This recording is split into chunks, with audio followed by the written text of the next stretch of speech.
نعمت کے طور پہ اور اللہ کے کلام کی عظمت کے طور پہ سنانے لگا ہوں۔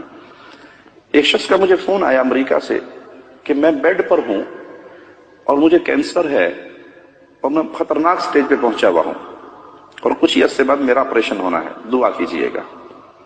میرے پاس اس کی ٹیلی فون کال بھی ریکارڈ ہے۔ تو میں نے کہا بھائی اللہ تجھے شفا دے، تو بیڈ پہ پڑا ہے، کچھ کر نہیں سکتا، سونے کے علاوہ جب تو اٹھے نماز پڑھنی ہے، کھانا کھانا ہے اور سونا ہے، اور تو تجھے کام کوئی نہیں، مستقل اپنی زبان پہ سورۃ فاتحہ کا ورد شروع کر دے آج سے، مستقل سورۃ فاتحہ پڑھ، جتنا تجھے ٹائم ملے، روز 10 گھنٹے پڑھ سکتا ہے، 15 گھنٹے پڑھ سکتا ہے، 12 گھنٹے پڑھ سکتا ہے، اس کو اپنا وظیفہ بنا، یہ تیرے لیے علاج ہے۔ رسول اللہ نے اس کو شفا کہا صلی اللہ علیہ وسلم۔ چند مہینے کے بعد اس کا مجھے یاد نہیں ہے، 2 مہینے گزرے یا 1 مہینہ گزرا، اس کی مجھے دوبارہ کال آئی، کہا شیخ آپ نے مجھے سورۃ فاتحہ کا کہا تھا، واللہ میں نے اس دن سے اپنی 24 گھنٹے کی روٹین سورۃ فاتحہ بنائی، جب میں بیدار ہوتا میری زبان پہ فاتحہ ہوتی، جب میرا آپریشن کا وقت آیا اور اس سے پہلے ٹیسٹ وغیرہ کرنے تھے وہ کیے، میرا مرض بالکل ختم ہو چکا تھا۔ اس کو اللہ کے نبی نے شفا کہا ہے۔ آپ تعویذ گھنٹے کے پیچھے کیوں دوڑتے ہیں؟ آپ کے پاس جواہر ہیں، ہیرے ہیں، فاتحہ کو پڑھیں۔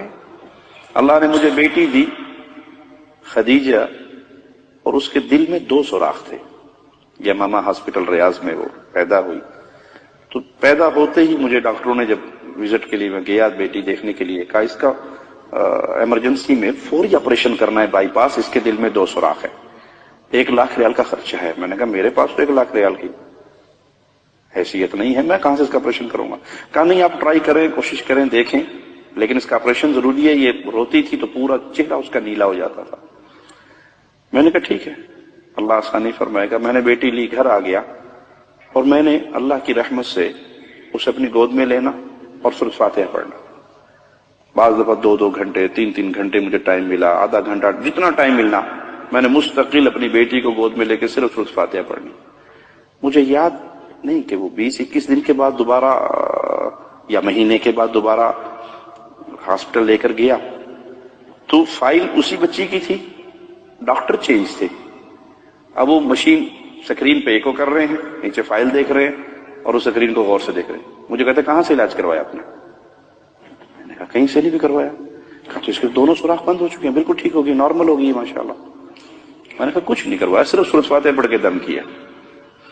ہڈیوں کے پیچھے پڑے ہوئے ہیں، کوئی دھاگوں کے پیچھے پڑا ہوا ہے، کوئی پیر کے تھوک چاٹنے تک کے پیچھے پڑے ہوئے کہ بابا تھوکی سوٹ دینا، ساڈا کم پار، بابا سوٹا مار دے، کئی بابے سوٹے والے ہیں، سوٹا مار دے، بس سوٹے سے ہمارا کام ہو۔ اس حد تک ہمارا عقیدہ کمزور ہو گیا۔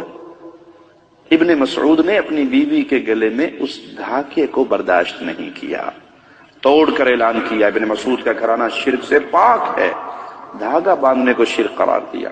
تو بھائی اگر کوئی تکلیف ہو، جس گھر میں سورۃ فاتحہ بقرہ پڑھی جائے شیطان بھاگ جاتا ہے، مستقل پڑھے، روزانہ پڑھے، تو جواب کیا ملے گا؟ مولوی صاحب 2.25 پارے پڑھے کون؟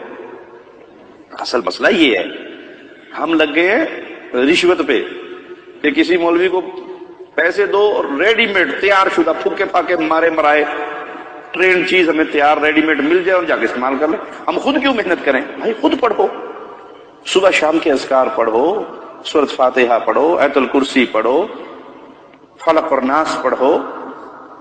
یہ قرآن حکیم شفا ہے، جہاں سے پڑھو آپ کو اللہ شفا نصیب فرمائے گا۔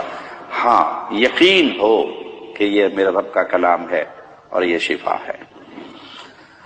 اللہ سے دعا ہے اللہ ہمارے حال پہ رحمت فرمائے۔